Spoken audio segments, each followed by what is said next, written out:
नमस्कार विद्यार्थी मित्रांनो. तर आपण आता तुमच्यासाठी खास सुरुवात केली आहे ती म्हणजे चालू घडामोडीची.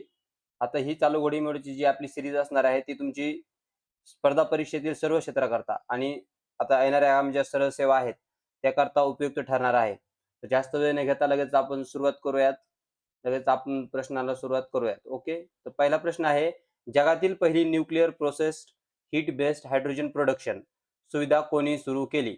भारत, रशिया, त्यानंतर बघा ऑप्शन आहे USA आणि त्यानंतर आहे चीन. तर याचं उत्तर काय आहे? याचं उत्तर आहे भारत. ओके. आता ही भारतामध्ये नेमकी कुठे सुरू केली ते पाहूया आपण. ती सुरू केली आहे तमिळनाडूमध्ये. ओके. कुठे सुरू केली आहे? तमिळनाडूमध्ये. तमिळनाडूमध्ये कुठं? तर कल्पक्कम. ओके. कुठे? कल्पक्कममध्ये. ओके. आता पाहायचं झालं तर आता अजून कोठे-कोठे न्यूक्लिअर पॉवर प्लांट स्थापित केलेले आहेत ते पूर्ण आपण पाहूयात मग. आता महाराष्ट्रामध्ये पाहायचं झालं तर ते आहे तारापूर. त्यानंतर कर्नाटकमध्ये पाहायचं झालं तर त्याचं नाव काय आहे? ते आहे कैगा. ओके. त्यानंतर UPमध्ये कोणतं आहे? ते आहे नरोरा आणि त्यानंतर गुजरातमध्ये जे आहे, गुजरातमध्ये, तर गुजरातमध्ये कोणतं आहे? तर ते आहे काकरापूर. ओके.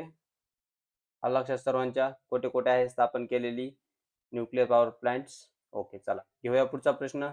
भारताचा पर्यटन अर्थव्यवस्थेमध्ये कितवा क्रमांक आहे? सांगा. 8वा, 9वा, 10वा, 11वा. तर भारताचा कितवा क्रमांक आहे? पर्यटन अर्थव्यवस्थेमध्ये हां. एकूण जर भारताचा एकूण जर टुरिझम ट्रॅव्हलमध्ये जर क्रमांक पाहिला, तर तो आहे 39 क्रमांक. ओके. परंतु हे बघा काय म्हणते पर्यटन अर्थव्यवस्थेमध्ये. पर्यटन अर्थव्यवस्थेमध्ये जर म्हटलं, तर मग भारताचा क्रमांक कितवा असणार आहे? तो आहे 8वा. ओके. आता त्यानंतर मग आता 8वा क्रमांक आहे. त्यानंतर समजा पाहायचं झालं तर travel and tourism development report जारीकर्ता कोण आहे? आता तुम्ही हा रिपोर्ट जर पाहताय, travel and tourism economy report. Okay. ह्याचा जारीकर्ता कोण आहे? ह्याचा जारीकर्ता आहे WEF world economic forum. Okay. चला घेऊया पुढचा प्रश्न. हे बघा, uniform civil code bill pass करणारे देशातील दुसरे राज्य कोणते आहे? ओके. युनिफॉर्म सिव्हिल कोड म्हटलं तर कलम किती? याचं कलम आहे बघा, कलम आहे 44. ओके. 44 कलमनुसार युनिफॉर्म सिव्हिल कोड लागू केला जातो. बरं. आता याचं पहिलं राज्य जर म्हटलं तर याचं पहिलं राज्य आहे बघा उत्तराखंड. त्यानंतर याचं दुसरं राज्य कोणतं आहे सध्या आता? ते आहे गुजरात आणि तिसरं कोणतं आहे? तर आसाम. ओके. आलं लक्षात सर्वांच्या? Uniform civil code bill pass करणारे देशाचे दुसरे राज्य कोणते आहे? चला घेऊया पुढचा प्रश्न. पाहू शकता की भारताला हुरून ग्लोबल युनिकॉर्न इंडेक्स 2026 मध्ये कितवे स्थान मिळाले? पहिला, दुसरा, तिसरा, चौथा. कितवे स्थान मिळाले भारताला? चौथे स्थान मिळाले. ओके. आता हे नेमकं हुरून युनिकॉर्न इंडेक्स काय आहे? तर ज्या बिझनेसची स्टार्टअप स्टार्टअप व्हॅल्यू किती पाहिजे? स्टार्टअप व्हॅल्यू पाहिजे बघा 1 billion dollar. Okay. 1 billion dollar startup value पाहिजे.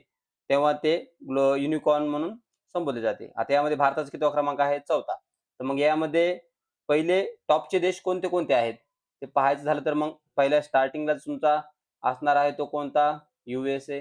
त्यानंतर दुसऱ्या क्रमांकावर असणार आहे तो म्हणजे तुमचा चायना आणि तिसऱ्या क्रमांकावर कोण असणार आहे? तो UK आणि 4 नंबर म्हणजे आपला कोण आहे? तर इंडिया, भारत. ओके. आलं लक्षात? ही सुरुवातीची तुम्ही लक्षात ठेवण्याचा प्रयत्न करा. पण भारताचा लक्षात ठेवाच. कितवा क्रमांक आहे? चौथा क्रमांक आहे. ओके. चला घेऊया पुढचा प्रश्न. हे बघा. Sport journalist federation of India. काय आहे? Sport journalist federation of India SJF च्या गोल्ड मेडलने कोणाला सन्मानित करण्यात आले आहे? कोणाला सन्मानित करण्यात आहे? मेरी कॉमला, विश्वनाथ आनंदला, रोहन बोपन्नाला का रोहित शर्माला? याचं उत्तर काय आहे? याचं उत्तर आहे विश्वनाथ आनंदला. ओके. आता विश्वनाथ आनंदचा संदर्भ आला तर विश्वनाथ आनंद कोणत्या खेळाशी संबंधित आहेत? ते आहेत शतरंजशी म्हणजेच काय? चेस. ओके. माहिती आहे सर्वांना चेस. आता यांचं एक बुक आहे बघा, फेमस बुक आहे. त्या बुकचं नाव काय आहे? त्याचं नाव आहे माइंड मास्टर. काय नाव आहे त्या बुकचं? Mind master. आता लाईफ टाइम अचिव्हमेंट अवॉर्ड, आता हे जो आहे स्पोर्ट जर्नलिस्ट फेडरेशन ऑफ इंडियाद्वारे लाईफ टाइम अचिव्हमेंट अवॉर्ड जो आहे, आता विश्वनाथ आनंदला भेटला आहे. याच्या आधी तो किती जणांना भेटलेला आहे? तर तो टोटल बघा भेटलेला आहे 6 जणांना. ओके, किती जणांना भेटलेला आहे? तो टोटल 6 जणांना भेटलेला आहे. आता जो 6 जणांना भेटला आहे त्याच्यामध्ये कोण कोण आहे ते पाहूयात आपण. तो भेटला आहे बघा सुनील गावस्कर सरांना. ओके, त्यानंतर अजून कोणाला भेटला आहे तो भेटला आहे पी.टी. उषा यांना. त्यानंतर 3 नंबर, चला सांगा कोण आहे अजून सांगा. मिल्खा सिंग यांना. ओके, त्यानंतर सांगा 4 नंबर तो विजय अमृतराजला. ओके, कोणाला भेटला आहे? विजय अमृतराजला. त्यानंतर अजून तो भेटला आहे प्रकाश पादुकर यांना. ओके, लक्षात सर्वांच्या कोणाकोणाला भेटलेला आहे. आणि नुकताच कोणाला भेटला आहे गोल्ड मेडल, कोणाला भेटला आहे? तर ते भेटला आहे विश्वनाथ आनंद यांना. ओके, सन्मानित करण्यात आला आहे विश्वनाथ आनंद यांना. चला घ्यायचा पुढचा प्रश्न. हे बघा, चर्चेत असणारा डोनाल्ड ट्रम्प रस्ता कोठे स्थित आहे? आता जे एम्बसी जी आहे अमेरिकेची आपल्या हैदराबादमध्ये, कोठे आहे ती? तर ती आहे बघा हैदराबादमध्ये. ओके, तर तेथील एका रस्त्याला काय डोनाल्ड ट्रम्प रस्ता म्हणून संबोधला आहे. ओके, आता हे कोठे आहे मग हे? तर हे आहे बघा तेलंगणा राज्यात. ओके, तेलंगणा राज्य, त्यामधील काय? तर हैदराबाद येथील एका रस्त्याला काय केलं त्यांनी? तर डोनाल्ड ट्रम्प रस्ता, डोनाल्ड ट्रम्प एव्हेन्यू म्हणून एक नाव दिलं आहे. ओके, घ्यायचा पुढचा प्रश्न. चला, आता तुम्ही पाहू शकता की राष्ट्रीय MSME दिवस 2026 कधी साजरा केला जातो? आता MSME, आता हे महत्वाचं आहे बरं. MSME म्हणजे काय? तर micro small medium enterprise. Okay, याचा लॉंग फॉर्म पाहिला आपण. आता हे जे आहे हा दिवस कधी साजरा केला जातो? तर हा दिवस केला जातो साजरा 27 जून रोजी. ओके, आता ह्यामध्ये पाहण्यासारख्या गोष्टी म्हणजे काय आहेत? तर यांची जी इन्व्हेस्टमेंट आहे आणि टर्नओव्हर आहे तो किती असतो ते आपण एकदा पाहूया. आता हे बघा, आता सुरुवातीला आपण मायक्रो घेऊ, त्यानंतर स्मॉल आणि मीडियम. विचारलं तर एवढंच विचारू शकतो बरं का, याच्या बाहेर विचारणार नाहीत शक्यतो. आता हे बघा, आता हे आपण इन्व्हेस्टमेंट पाहूयात. इन्व्हेस्टमेंट किती, त्यानंतर काय आहे तर टर्नओव्हर. ओके,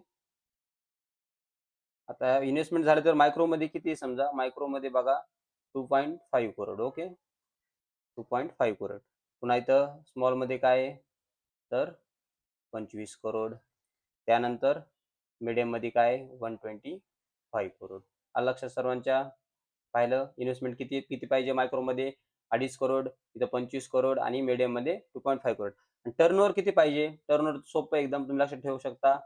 10 करोड, 100 करोड आणि 500 करोड. ओके, तुम्हाला विचारलं तर हे विचारू शकतात की मायक्रोमध्ये इन्व्हेस्टमेंट कितीपर्यंत होऊ शकते, स्मॉलमध्ये कितीपर्यंत आणि मीडियममध्ये कितीपर्यंत. लक्षात सर्वांच्या. दिवस काय आहे?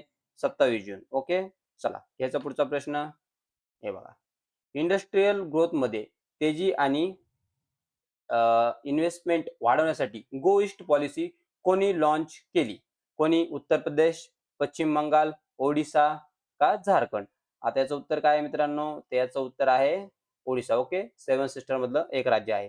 आता जी गो ही गो ईस्ट जी पॉलिसी आहे, आता कोणत्या राज्यात कोणी लॉन्च केली ही? तर ही केली आहे ओडिशाने लॉन्च केली आहे. ओके, आता इंडस्ट्रीयल ग्रोथ आणि डेव्हलपमेंट होण्यासाठी ही पॉलिसी लॉन्च केलेली आहे. ओके, आता ओडिशाचे सीएम कोण आहे सध्या? तर ते आहेत मोहन चरण मांझी. ओके, लक्षात सर्वांच्या. इंडस्ट्रीयल ग्रोथ मध्ये तेजी आणि इन्व्हेस्टमेंट वाढवण्यासाठी गो ईस्ट पॉलिसी कोणी लॉन्च केली आहे? तर ती कोणी केली आहे? ओडिशानं. ओके, चला घ्यायचा पुढचा प्रश्न. चला, झाले आपले सर्व प्रश्न. शॉर्टकटमध्ये एकदा उत्तरे पाहून घ्या. हे बघा. चला. अशाच प्रकारे मित्रांनो आपली ही जी सीरीज आहे जी-के जी-एसची आपण ही डेली चालू ठेवणार आहोत. तर अशाच प्रत्येक व्हिडिओसाठी फॉलो आणि शेअर करा आणि आपल्या चॅनलला सबस्क्राईब करा. धन्यवाद.